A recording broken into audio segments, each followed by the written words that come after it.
What's the trouble, Mrs. Ambrose? Oh, that thing's floated by again, Stephen. In with one tide, out with the other. Oh, I'm sick of it. Don't get upset, Mrs. Ambrose. It's due to sink any day now. Well, why don't the authorities do something about it? They know that the tides cause the same filth to wash back and forth. Back and forth. Oh, I tell you, I hate this river. It's people who should be blamed for the filth, not the river. The mail just arrived, Mr. Byrne. Oh, put it on the table, please.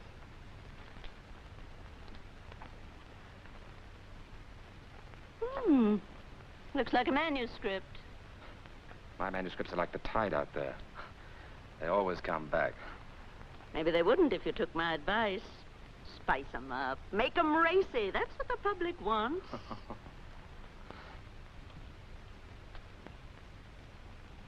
What is it, Emily? Well, it's just that it's getting awfully late, Mr. Byrne, and the plumber hasn't arrived to fix the downstairs tub. Well, if he hasn't come by now, he probably isn't coming at all today. Use the upstairs one if you like. Thank you, sir.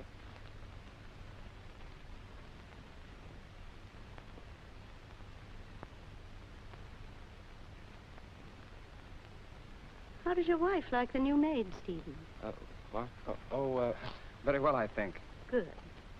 Well, where is Marjorie, by the way? I haven't seen her all day. She's spending the day with the Lawlers in the country. Oh, that's nice. Did she say when she'd be back? Only in time to dress for Miss Whittaker's party. Good heavens.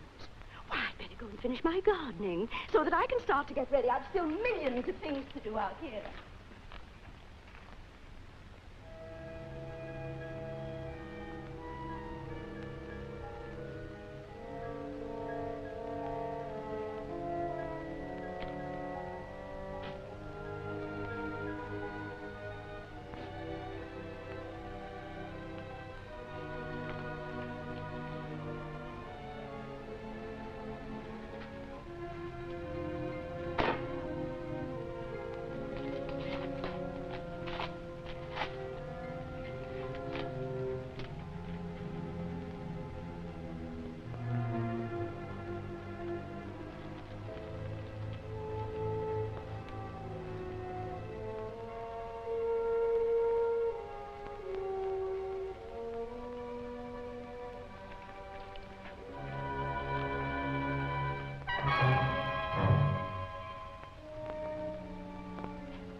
Emily. Oh, Mr. Byrne, it's you. Why, you frightened me. Did I? I thought you were still in the garden. Did you? I left everything nice and tidy for Mrs. Byrne. Did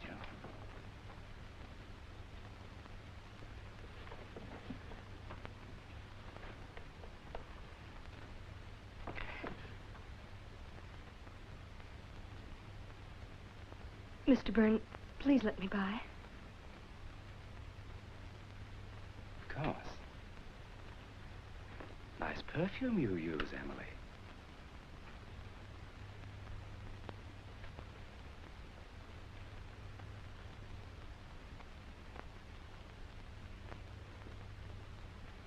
Oh, Mr. Byrne, you're hurting me. Emily, You've been drinking. Let me go. would you like me to tell my wife that you've been dipping into her perfume? I don't care. Let me go. Let me go. Emily. Let me go. Let me go. Let me go. Shut up. Let me go. Stop it. Do you want the whole neighborhood to hear you? Pull yourself together and I'll let you go.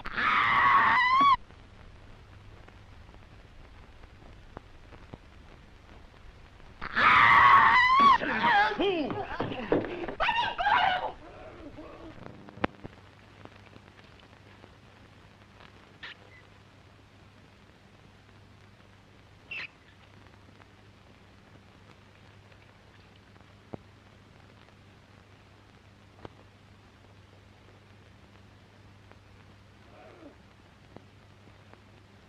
That's better. All we needed was to have that old gossip hear us.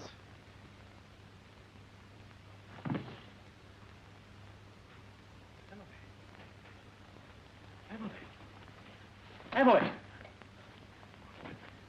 Emily! Emily!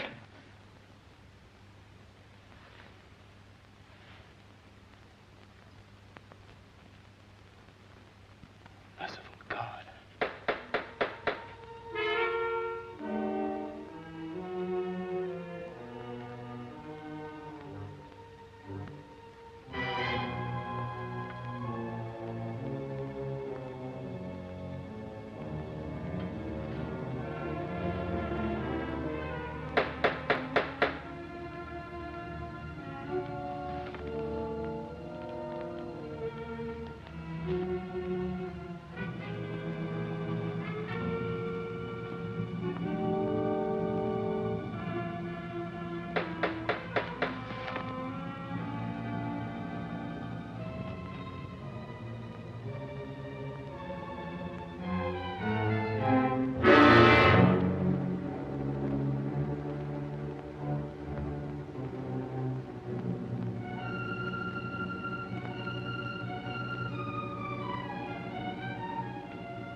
Hello, Stephen.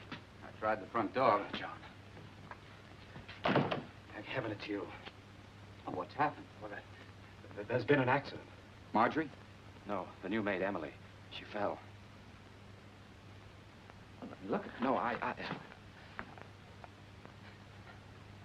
Stephen, what's the matter with you?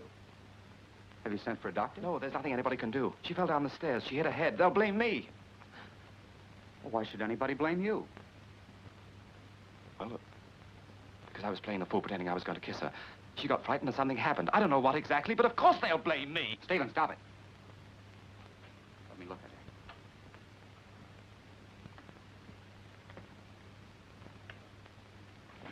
her. This girl didn't fall. She did. I saw her. She was Strangled. It was an accident, I tell you. I scarcely touched her. I hardly put my hands to her to prevent her screaming. You don't know how quickly it happened, John. You don't know. Where are you going?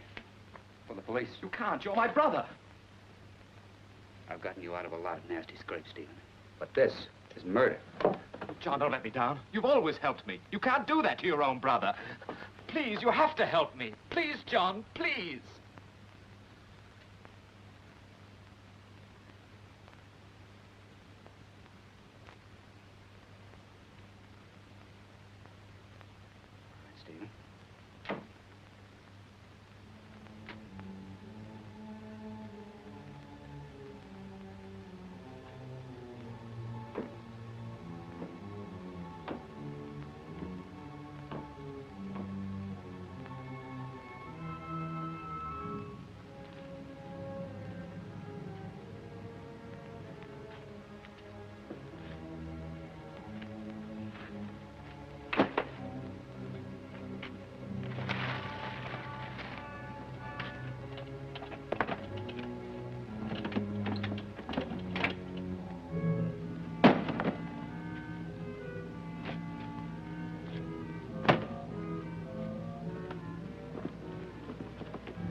Stephen. I can't go through with this. You promised to stay up there. Listen to me. The only thing to do is to go to the police. Tell them exactly how it happened. That it was an accident. But they'll never believe me. Even you don't believe me. Do you? I don't know what to believe. I only know that I'm not going to help you. For once, you're going to get out of this thing by yourself. John, if you won't do this for me, do it for Marjorie, for her sake. Did you know that Marjorie went into town today to see the doctor? Is she ill? She's going to have a baby. Now can you understand why I must get out of this? Why you must help me? Yes. I suppose I must. Good. Now go back and warn me if anyone comes.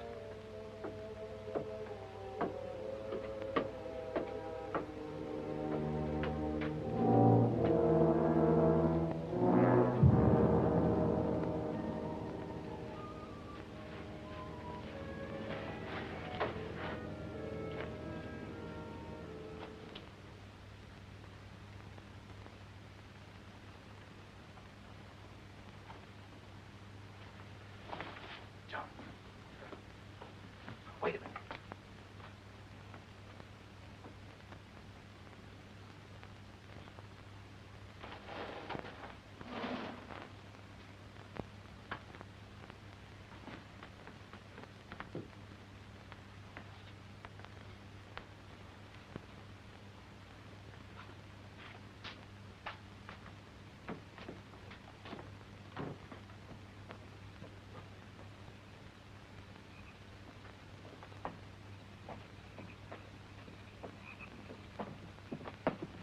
It'll soon be over, John. She'll soon be in the river, and it'll all be forgotten. Forgotten? Yes, yes, I mean for the time being. We wait it and take it way out, where it'll stay sunk. Steve. Down. Marjorie! Marjorie, is that you out there? No, it's me, Mrs. Ambrose. Oh, it's you, Steve. Stay down, I'll get rid of him. Marjorie back yet? No, not yet, Mrs. Ambrose. I wanted to ask her what she was going to wear tonight. I thought of my best black. But still and all, it's never very dressy at the Whitakers. Well, she'll be home before long, Mrs. Ambrose. My, she stayed late, didn't she? Well, of course, the Lawlers are always hard to get away from. Maybe she missed her train. I'm not worried. She'll be here soon. Well, ask her to drop in for a moment if she has time, will you, Stephen? Yes, I'll do that. I must go in now. I have to get ready myself. Well, I'll see you at the party then. Until later.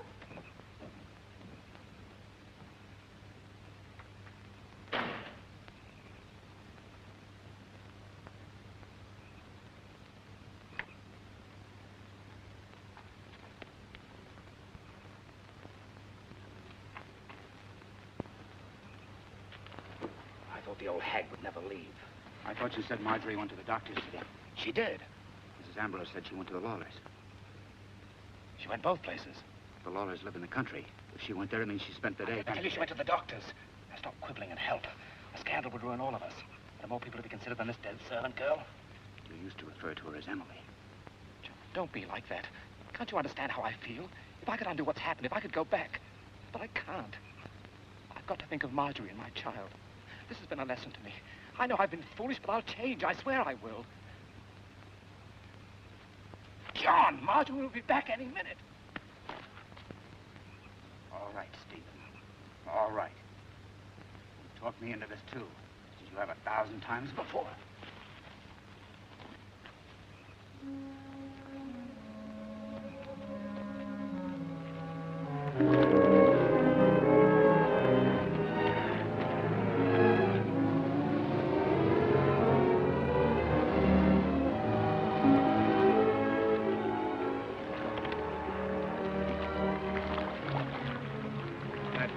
Moon. Don't you think what if you tie the anchor to the sack? Yes. This should do it. First the anchor.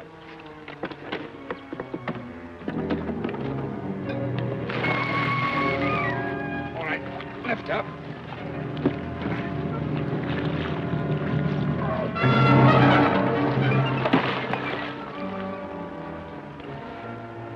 Did you see that? What? Something bright. Something flashed out there in the water. Let's get away from here. I'll drop you off at Reed's Point so Marjorie doesn't see you.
Stephen?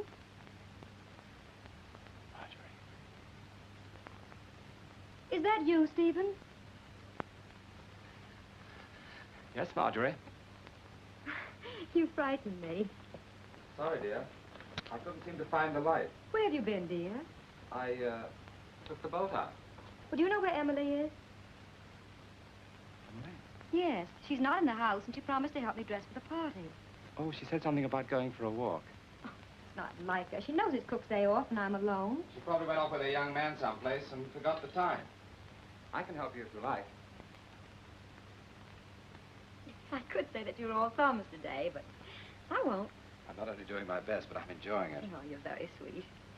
Did you do much writing today? No. Why not? Oh, another script came back. I'm sorry, darling. Is that why you went boating? Yes, I suppose so. I should have been with you. Did you miss me? Very much.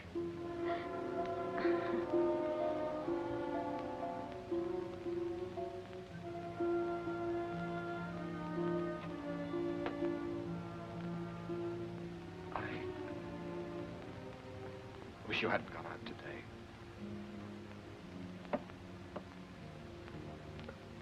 Come on.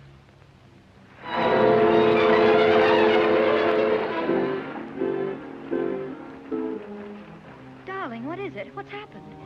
Oh, what is it? What is it? It's nothing. I have a terrible headache, that's all. Oh, then we'd better stay home tonight. No, I'll be all right. Don't worry.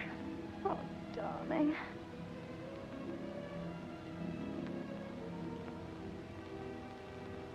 Grab the lady by the hair. Round the lady over there. Into the center with a 1, 2, 3, and round that gent from Tennessee. Oh, I can't anymore, Stephen. I'm exhausted. Go on, you're the liveliest of the bunch. Wonderful party, Mr. Whittaker. What's the idea, boy? Circulate. 8 hands around. Stub your toe and you'll fall down. At last, my favorite part. How many times you said that this evening? 4, first time I've meant it. Circulate. 8 hands around. Stephen, you're wonderful. You inspire me, Effie.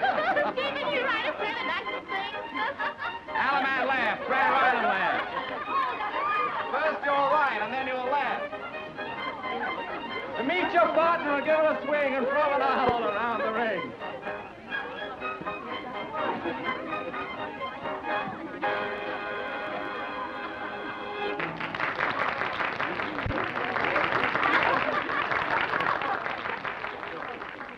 Oh, that brother of yours is a real devil. A real devil.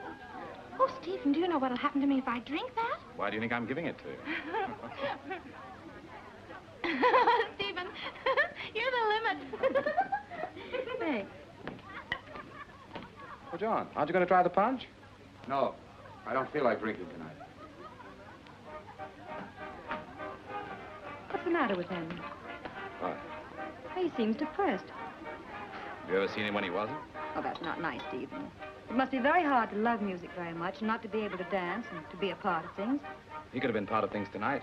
Why didn't he call the dances as I suggested? He's just naturally a wet blanket, that's all. That's very cruel, Stephen. You wouldn't have said such a thing if you hadn't had... Well, if you hadn't had, say, about 4 too many. Don't start anything, Marjorie. I'll go see what's wrong with him. John! Why are you leaving? Just what is the purpose of all this dancing, this drinking? Don't you understand? Can't you see what I'm trying to do? No. Well, if anything should ever come out, everyone will remember that we were here at the party, acting in a normal manner. Well, I think it's repulsive. Do you think I'm enjoying myself? Frankly, I do. If it weren't for the fact that I'm protecting both of us. Us? Yes, us. You helped me get rid of it, didn't you? Whatever I've done, you're in it with me. So I advise you to keep your mouth shut. Sorry I had to remind you of that. Well, I'm going to join the party.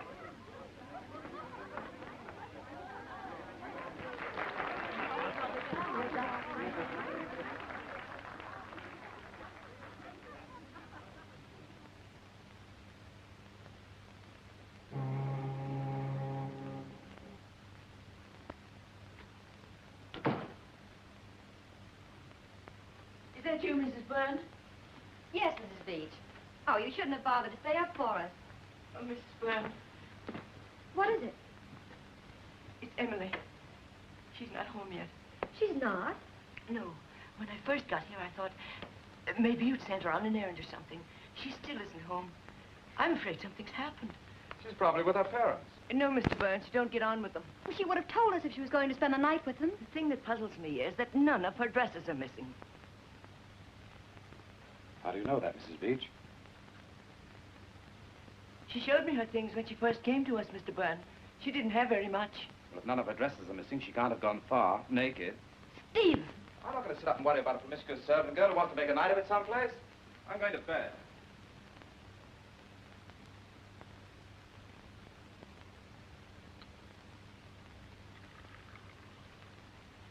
Wouldn't waste my time reading such trash if I were you, Mr. Byrne.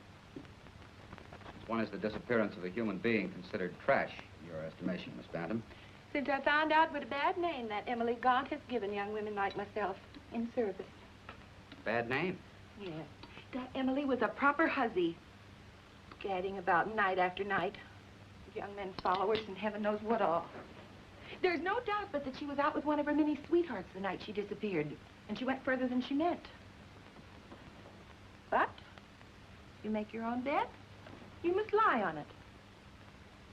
Would you like your eggs now? No, I don't care for any this morning. Now, Mr. Byrne, you haven't eaten proper all week. Miss Bantam, did you know Emily Gaunt? No. But I know them that did. Seems to me you speak with great authority about a person you never knew. Well, Mrs. Beach knew her, didn't she? I happened to be present the day after Emily disappeared when the cook was questioned. She didn't give the impression she believed Emily wasn't a decent girl. Yes, but Miss Beach just happened to overhear Mr. Stephen when Emily's parents came worrying around the other day. Wouldn't you like just one egg? Emily's parents came to see my brother? Yes, and he let him have it, he did. Said he never should have let her work in an honest house in the first place. that she was a thief and a good-for-nothing troll. That's a lie. Good gracious, Mr. Byrne. Don't shout at me. Wasn't me that said it. It was your brother.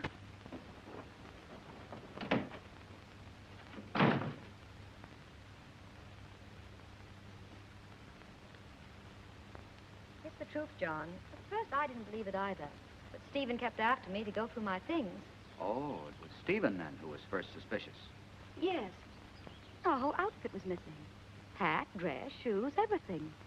And only yesterday, I discovered that the opal earrings that Stephen had given me for my birthday were missing, too. Oh, but let's not talk about Emily anymore.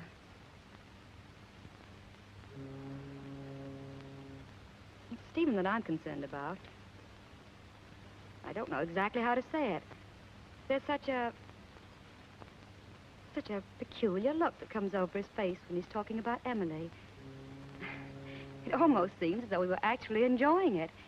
As though he delighted in her disappearance. And he goes on and on about her. Well, Marjorie, I wouldn't worry about him if I were you. After all, he's a writer. The mystery of her disappearance probably intrigues him. Oh, probably you're right. And he fancies the whole thing is a great big melodrama with himself in the leading role. He'd like that. Like the article in this morning's paper? I didn't see it. Stephen took it with him. He left early this morning. Haven't they promised to keep our name out of it? Well, you can't blame them. Makes a better story. I don't understand why they kept their promise for a whole week and then suddenly today, even a picture of Stephen. I wonder how they got hold of it. I don't know. Why, there's only one print of that picture that I know of.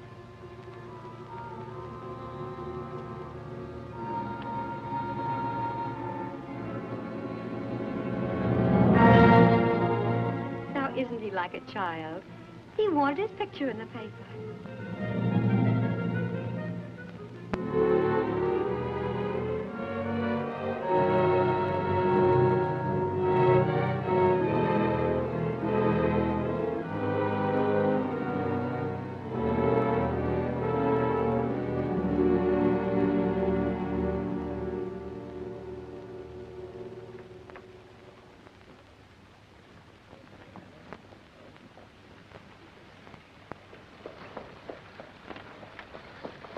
How do you do, Mr. Byrne? Mr. Miller? What do you think of the display? Very attractive. But it wasn't up when I passed yesterday.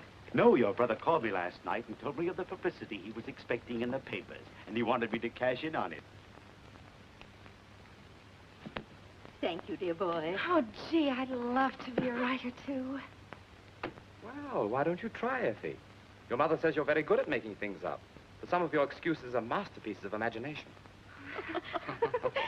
Don't you listen to this scoundrel. Imagination's not enough. Just the other day, I read in a magazine that a writer must write only about things he knows. If he puts down truthfully the things he's actually experienced, if they're exciting enough, he's bound to be very successful. It's very interesting, Mrs. Amber.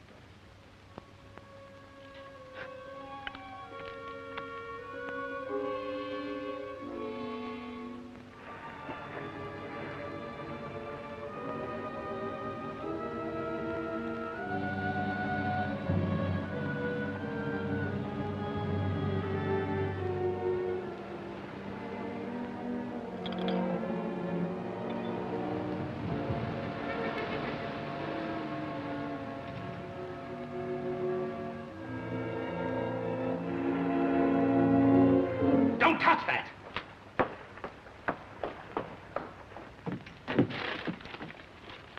Did you read it? No, I only picked it up. What's the matter, Stephen? Nothing. It's not ready to be read, that's all. You never minded my reading your things before. I've changed my ideas about a lot of things. I know. Just the other night when you went out by yourself. Don't nag. A writer needs to be alone to gather experiences. Can't you understand that? I wasn't nagging, Stephen. What I started out to say was simply that when I was alone the other night and John dropped in... What did he want? Nothing especial. Seemed so forlorn lately. We reminisced about those evenings when you used to read your stuff aloud to us. I wish you and John wouldn't discuss me behind my back. I'm not interested in what my brother has to say. He's a bookkeeper and will always be one. He'll never understand the problems of an artist. I was a fool to let you pick on me and criticize my writings. No one picked on you, Stephen. You asked us for our honest opinion and we gave it to you. Never mind. I didn't need anyone then, and I don't need anyone now. I'm doing very well on my own. You mean since Emily? Go on. Go on. You can say it. I didn't mean it that way, Stephen. The success of my books since this Emily thing proves that they were good in the first place. All I needed was a little publicity. In the future, they'll not only be good, but they'll be great, because they'll be about things I know.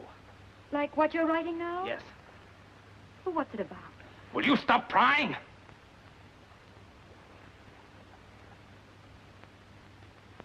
Let's have our tea. I wasn't crying, Stephen. I was only interested. I don't care for any tea. Thank you.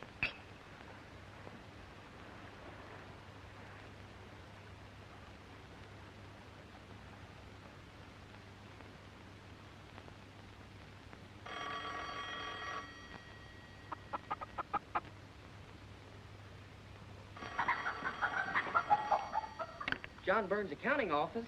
Walter Herbert, office boy speaking. One moment, please. It's your housekeeper. She'd like a word with you, Mr. Burns. Thank you, Walt.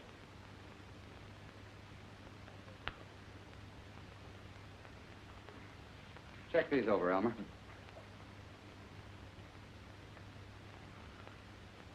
What is it, Miss Bantam?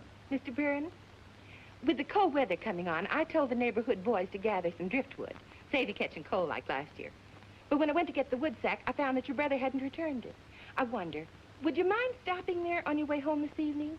When did my brother borrow it, Miss Bantam? Several weeks ago when he was doing the gardening. He sent Emily for it. All right, Al. When did you say he borrowed it? Several weeks ago. And even though that Emily isn't with him anymore, you'd think they'd return the sack. After all, your name's on it. My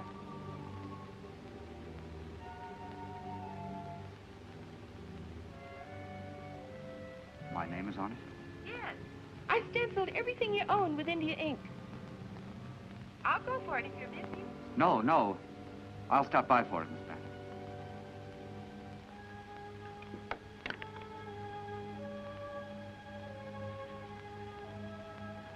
I hate this river.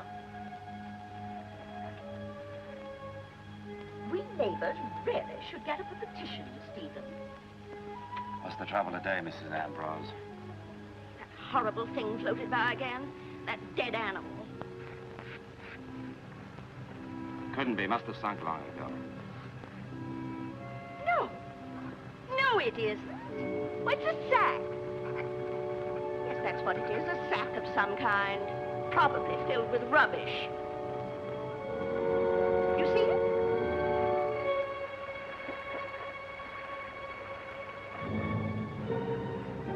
Well, I've other things to do besides standing out here. But I tell you, Stephen, you should write up a petition for us. Yes, Mrs. Ambrose. Really, the way some people use this river is a disgrace.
Penny for your thoughts. Hello, John. Hello, Marjorie. Is Stephen in? No, he's on the river somewhere. He seems to have found an unusual interest there lately. But won't you come in?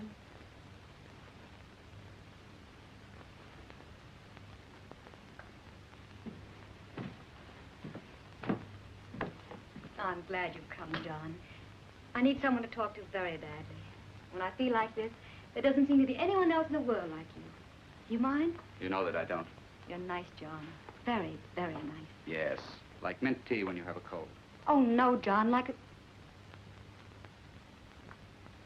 a friend. More than that. Stephen?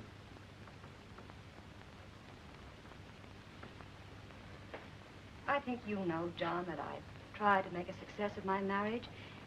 It hasn't always been, well, exactly perfect. Maybe it was my fault. Girls have foolish ideas, and when they marry, they think they've snared Prince Charming himself. And he is charming, John. Very charming. But a woman sees deeper. I see things now in Stephen that I never let myself see before. Don't get bitter, Marjorie. Oh, I know the countless things you've done for him. Oh, we couldn't live like this if you hadn't given up most of your share of the inheritance so that he could continue writing. You wanted a career for him, didn't you? Yes, but I didn't want a freak success like this Emily's disappearance has brought on. At first, I thought it was simply childish the way he capitalized on it. There's a limit, and he's become ghoulish. You should have heard him today. Did you quarrel? Yes, I hadn't wanted to tell you that. But I'm beginning to wonder why he ever married me at all. Perhaps it was because he needed you. He told me today that he's never needed anyone. That was just talk. Everybody needs someone. Believe me.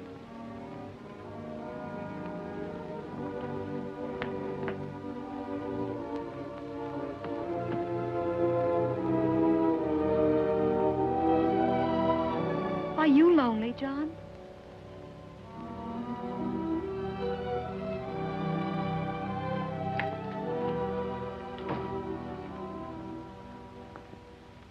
Pardon me, Mrs. Byrne, but I thought it was getting dark here. Thank you, Miss Beach.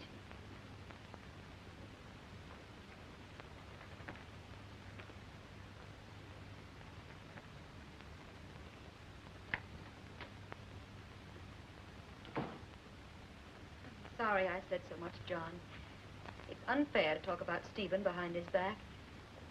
But when you're worried, darkness does something to you. I understand, Marjorie. Perhaps you're not prepared to tell me yet, but since you are troubled, I'd like to tell you that I honestly think things are going to be better for you. Stephen's bound to change when the baby comes. The baby? Stephen told me. Stephen told you that I was going to have a baby? Yes. But it's not true. I wish that it were. Now, what on earth would make him want to tell you a thing like that? Maybe I misunderstood. Oh, don't go protecting him again, John. You must know why he lied to you.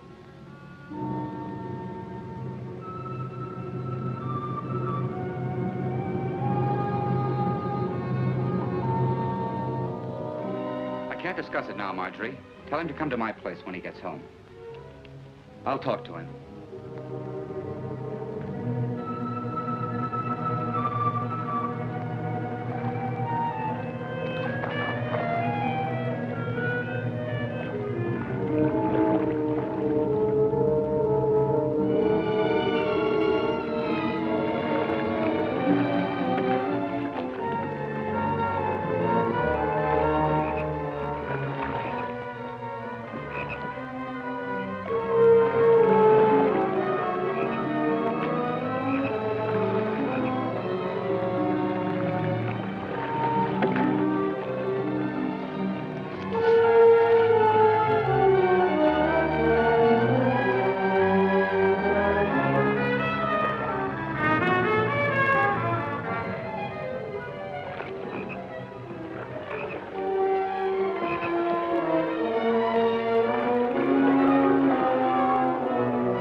Almost.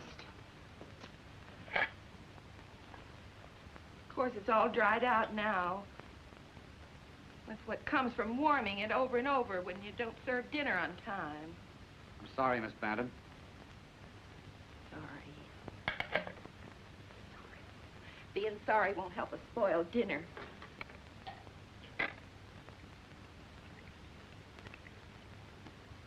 You'll be sorry when you get stomach ulcers.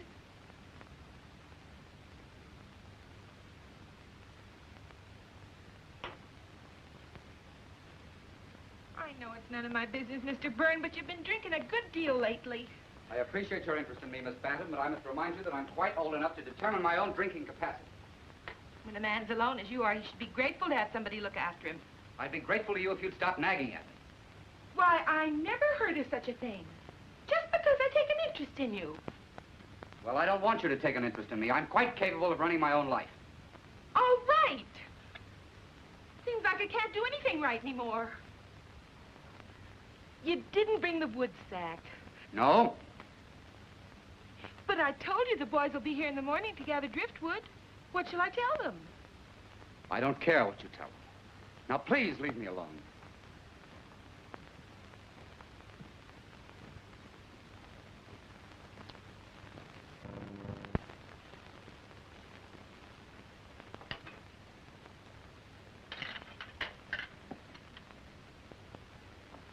I know I'm only a servant girl, Mr. Byrne, but I come from a very genteel family, and I don't have to take this sort of treatment from anyone. If you want to be left alone, perhaps I can leave you alone, permanently. Just as you wish, Miss Bantam. You mean, you want me to go? That's entirely up to you. Well, I can certainly take a hint. Now look what you made me do. Well, I'm leaving you, Mr. Byrne. I'm leaving tonight, and you can get somebody else to take your insults. And I hope you get a thieving hussy like that Emily Gaunt. That's what you deserve. Not a decent girl like myself.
John. It's come up.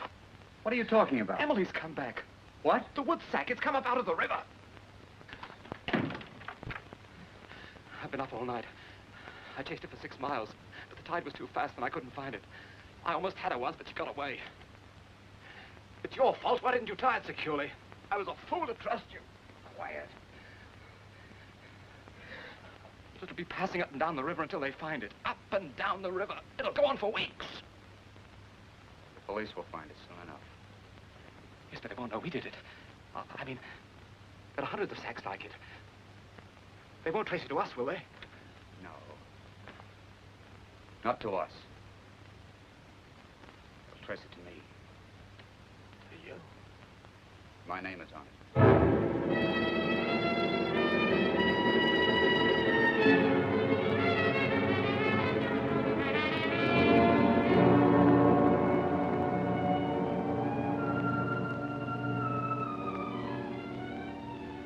There's a gentleman to see you, Mr. Byrne.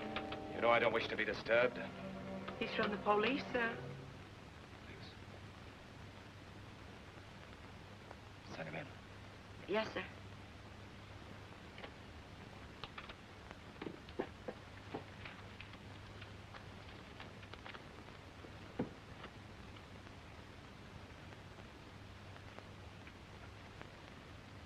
Just a moment, please.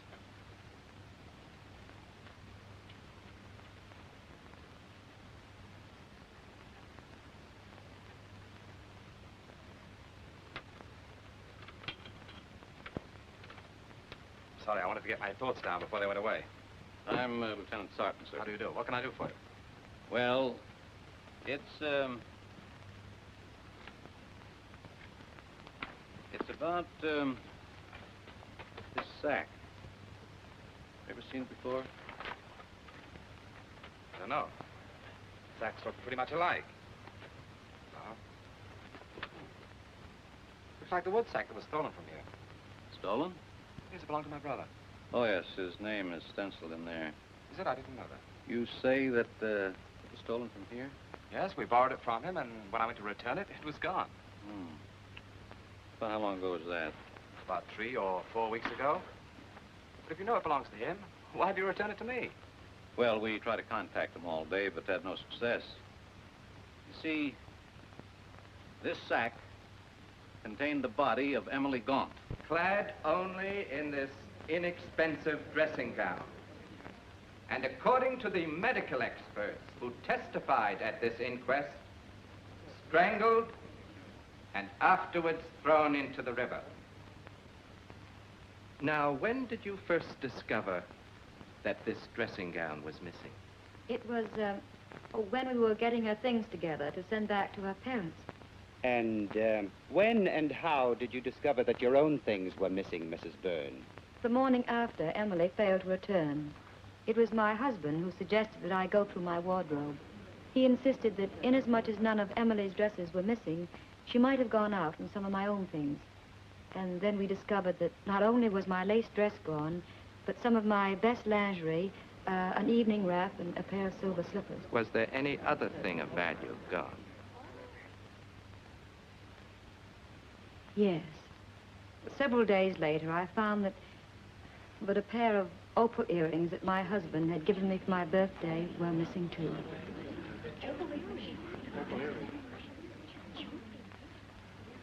Then you're under the impression that it was Emily Gaunt who took these things.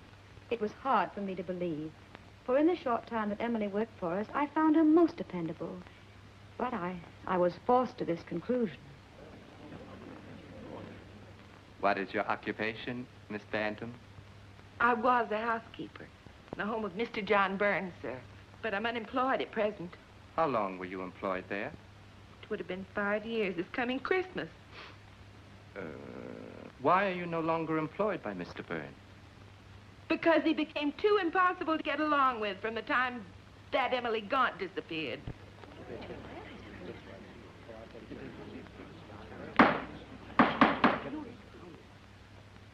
Please explain yourself, Miss Bantam. Well, Mr. Byrne became so irritable I could scarcely speak to him and get a civil answer.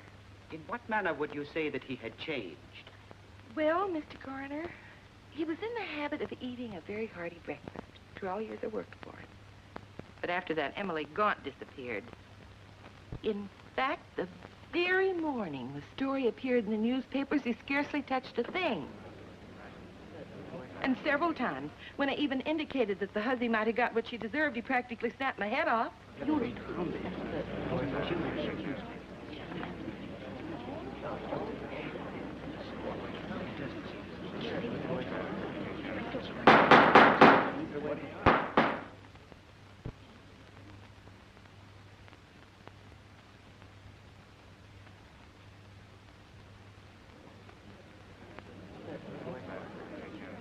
Miss Bantam, tell us what you know about this sack. It's Mr. John Burns, all right. I stenciled his name in it. The one that was borrowed by Mr. Stephen Byrne? Yes, Mr. Stephen was doing some gardening and needed an extra sack. Emily came for it. And to your knowledge, the sack was never returned? No, sir. But of course, it might have been returned without my knowledge.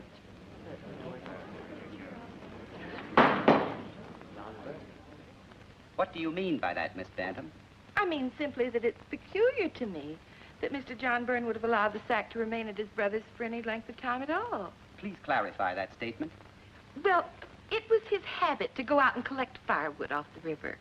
I should say it's what might be called a hobby. The only sort of hobby possible for a man with his affliction. Oh, I'm so sorry, I shouldn't have said that. Please continue, Miss Bantam. Well, recently, I called in some of the neighborhood boys to gather firewood. But when I went for the sack, I found that Mr. Stephen hadn't returned it yet. So I phoned Mr. John, and he agreed to pick it up. But when he got home, I reminded him that he hadn't. He was quite rude to me. Said he was perfectly capable of running his own household. He raised his voice to such an extent that I was quite nervous and upset. Then he dismissed me. And when did the scene occur between you, Miss Bantam? It was the night before Emily's body was found in the river. You've heard testimony that you borrowed the sack some time ago from your brother. Is that correct? It is. And to your knowledge, it was never returned to your brother. That is correct. Before I could return it, I found that someone had stolen it. And has your brother access to your home? Yes. You mean he has a key to your home? No, Mr. Coroner. The back door's always open. Then there was nothing to prevent his coming to your home at a time when you were not there and taking what was rightfully his. No, nothing to prevent it, but in this case, I don't think it's probable. By the way, Mr. Byrne, it may have helped this case if you'd reported that the sack had been stolen from your home. I didn't think the loss of an old sack worth troubling the police about. But why didn't you report the theft of the more valuable things either? The opal earrings, for example.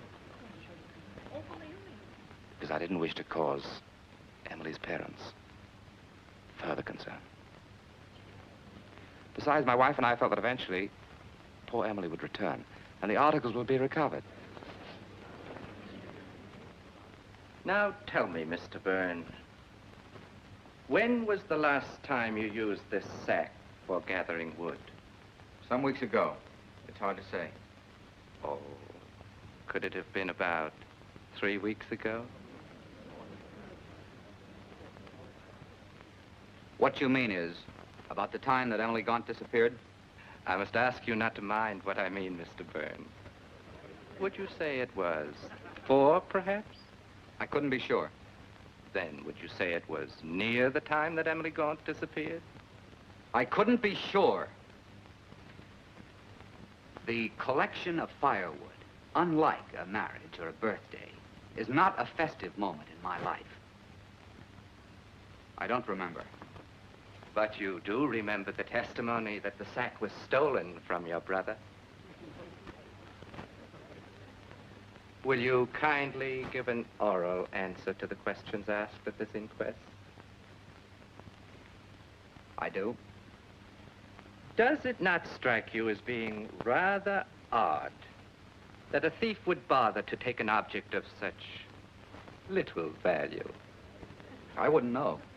Or that a girl, if we concede for a moment that Emily Gaunt took it, do you think she would have taken such a sack with her to some mysterious rendezvous? I'm not here to answer riddles. No, I shouldn't think you were. Mr. Byrne, I will be more direct then. Did you know the deceased Emily Gaunt intimately?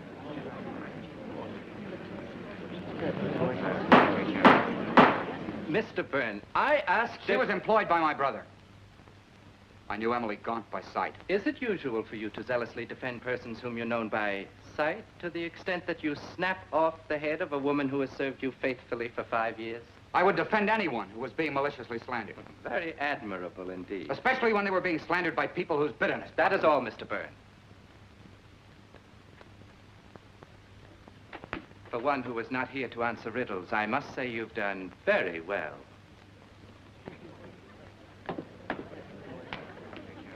Mr. Coroner, Mr. John Byrne was the last of the witnesses for this inquest. I have a few things I'd like to say, if anyone will let me. If they pertain to this inquest, by all means, Mrs. Ambrose. I can't sit here any longer, listening to all these insinuations against a boy who couldn't possibly harm a fly. It's ridiculous, preposterous. It's downright silly, that's what it is.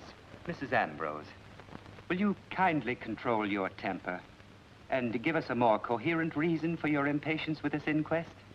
Now, Harry, I'm not trying to take advantage of our friendship, but I've known these Byrne boys since they were lads. And John's only fault is that he works too hard and never thinks evil of anyone.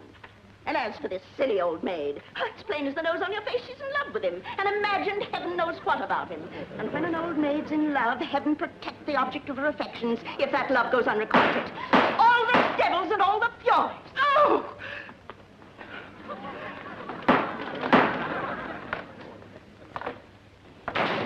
And if there's anyone else who wants to know anything about himself, just let me know.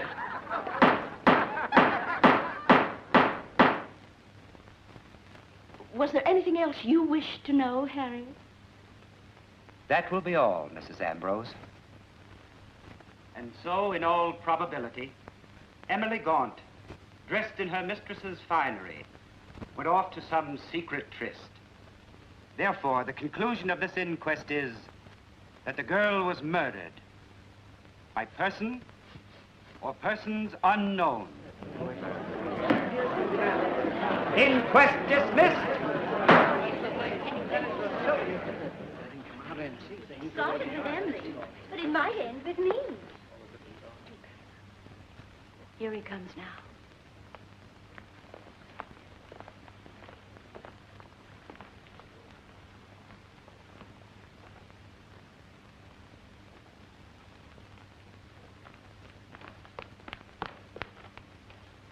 Oh, Mr. Byrne. Mr. Byrne!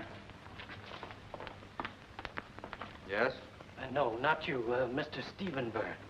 Me? Yes, they'd like to see you inside a moment. Certainly. You go on. I won't be long.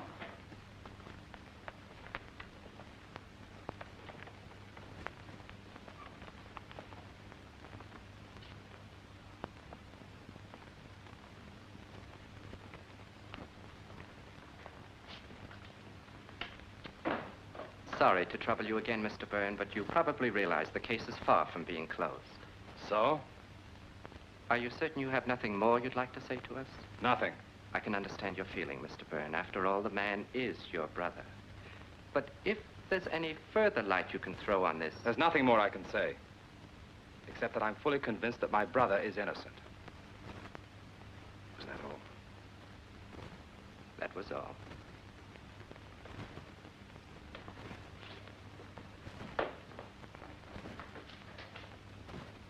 It was foolish to call him back.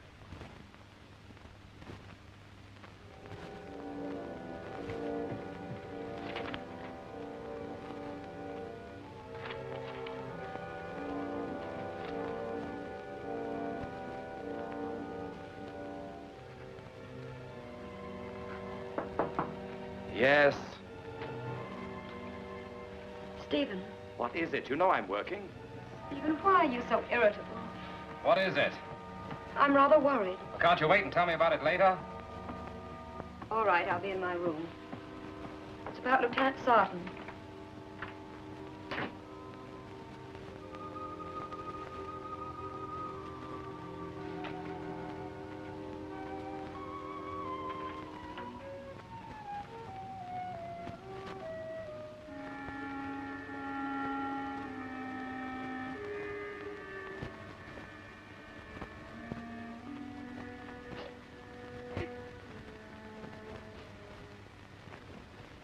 Sorry I snapped at you.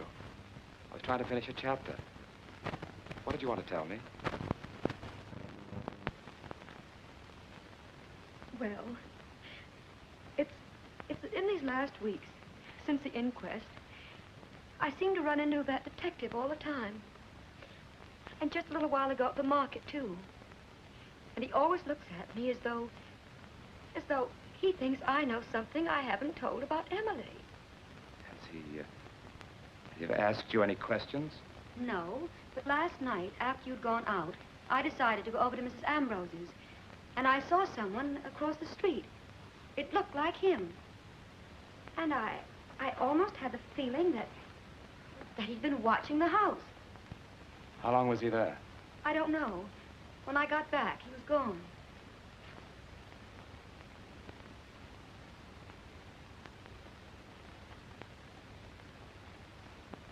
Well, if he has any snooping to do, I should think he'd do it in John's direction. What do you mean, Stephen?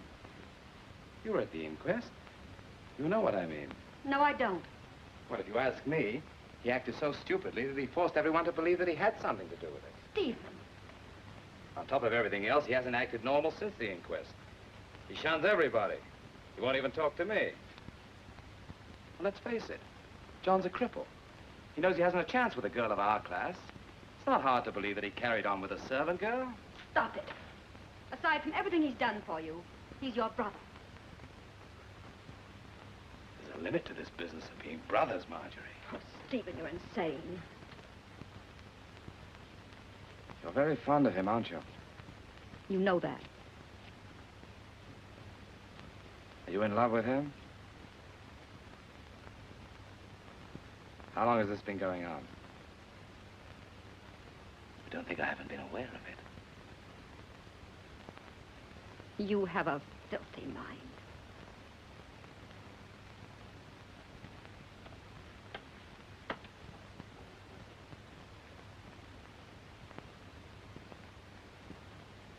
This isn't going to be very flattering, my dear. I haven't the slightest pang of jealousy. No, I shouldn't think you would. A husband who comes home drunk night after night and reeking of cheap perfume isn't exactly in a position to be jealous. Sometimes cheap perfume can be very exciting. You are a swine, Stephen.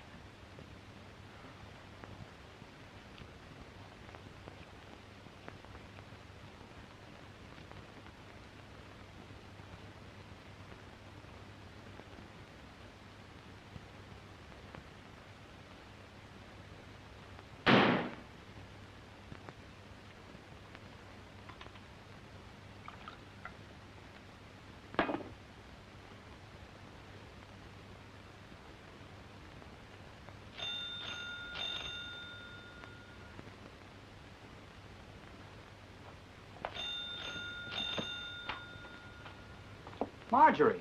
Hello, John. Hello, Marjorie.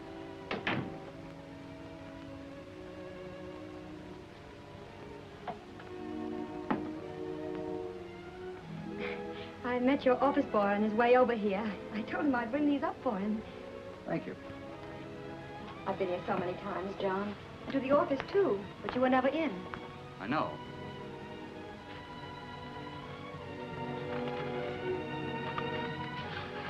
Why have you refused to see me or to answer my calls?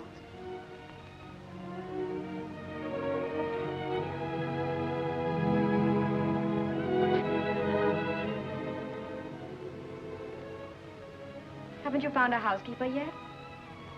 There seems to be an extreme shortage of domestic help at present. Why, that's not true. Only yesterday, Mrs. Beach was telling me... It's true in the case of Mr. John Byrne. Even the children know that I killed Emily Gaunt. I know, John. I've learned a lot about people myself lately. They can be very vicious. You think that because you've lived with them for years, they're fond of you. But it's not true. I'm going away, Marjorie. Oh, no, John. Oh, don't run away from them. I'm not running away from them. Is it that you think it'll be better for all of us if you go away?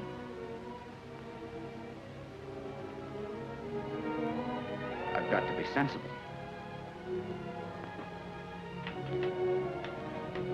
Ever since the inquest, my mail consists chiefly of anonymous letters, not too flattering suggestions. Most of my clients are closing out their accounts. John, maybe it wasn't wise, refusing to see people and not going anyplace.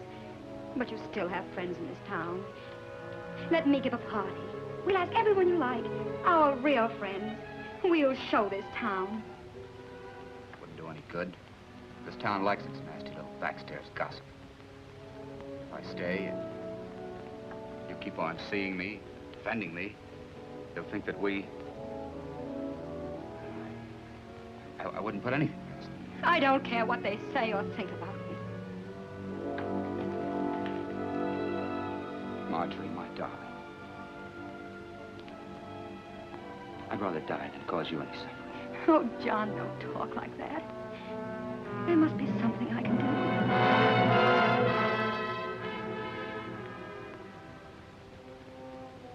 No. The only thing to do is to go away. I've thought it out very clearly. John, then promise me one thing.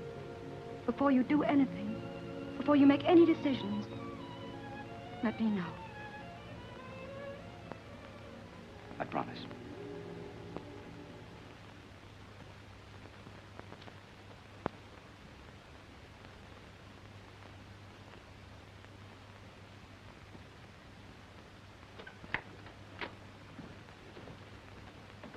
Won't you come in, John?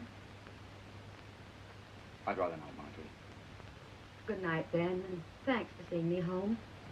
Good night.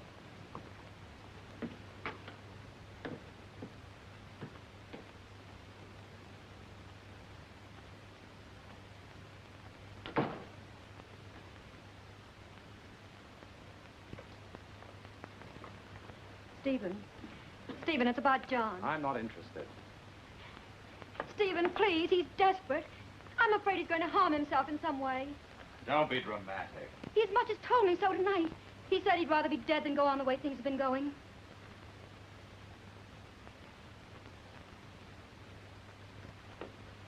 You mean suicide? Yes, Stephen. Please see him. Try to stay with him as much as you can. If you hurry, you can catch up with him now. All right, Marjorie. If you insist. Thank you, Stephen.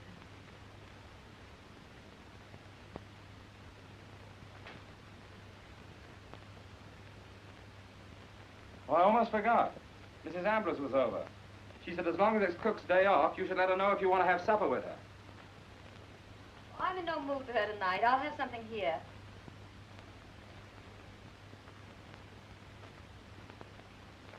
Well, you better tell her now before she goes to any trouble. You know how sensitive she is. Yes, I guess you're right.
Stephen. Yes, John? What are you doing here? Marjorie was very worried. She sent me to look for you. Lucky I found you, isn't it? What do you mean? Well, you might have,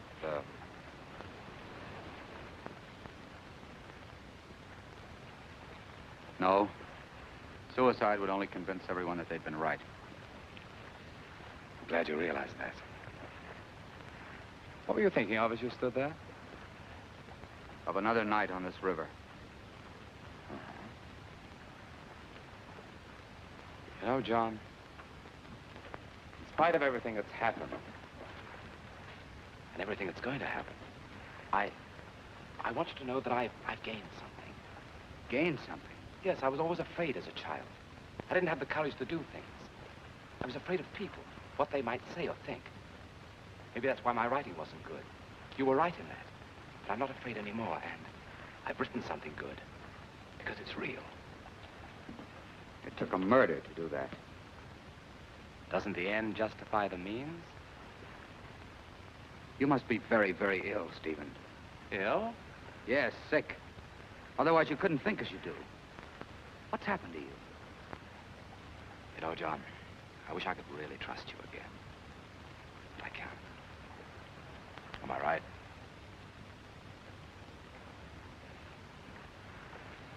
Suppose a policeman were to come up to us here, right now. Suppose he were to ask, which of us killed Emily? What would you do? I know what you would do. You would point at me. Would I? You stepped right out of Emily's murder as though you were shedding your skin. You shifted the blame to me. Did I? Yes. John, which one of us would the world miss the most? I mean, if there were a choice of one of us. Blast the world. I'm going to start thinking about myself. You're very much in love with Marjorie. I know that. You've always been. And you had the opportunity that night of getting rid of him by going to the police. Why didn't you take it? There are things you would never understand, Steve. You're right, John. I can't understand my own brother expecting to go on sharing my wife with me. I'm going to the police, Stephen. I'm going to tell them the whole story, including my part in it. I should have a long time ago.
How many times have I told you to keep away from my desk?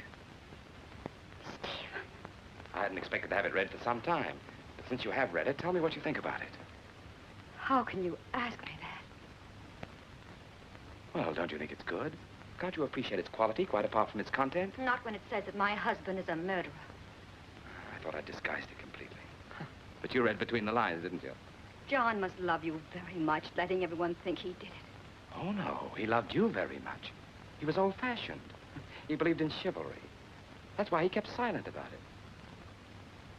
But you, I don't think I can expect you to keep silent about it. Can I? You intend to go on forever letting people think he did it?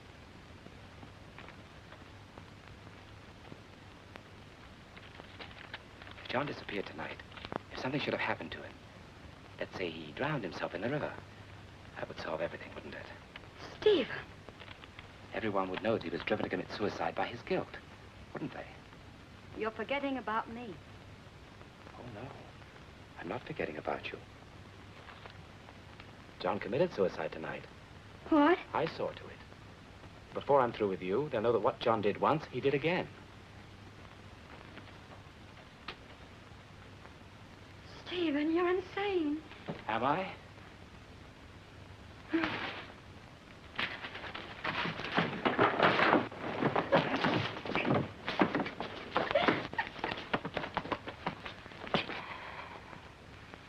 Don't you realize, Marjorie, you're reading the manuscript to solve everything. You know, I met Emily on the stairs. She was coming down from her bath. She'd used your perfume. She looked rather pretty, and I wanted to kiss her. But she got frightened and screamed. I had to stop her screaming. I didn't mean to kill her. I hardly touched her. But I didn't realize how easy it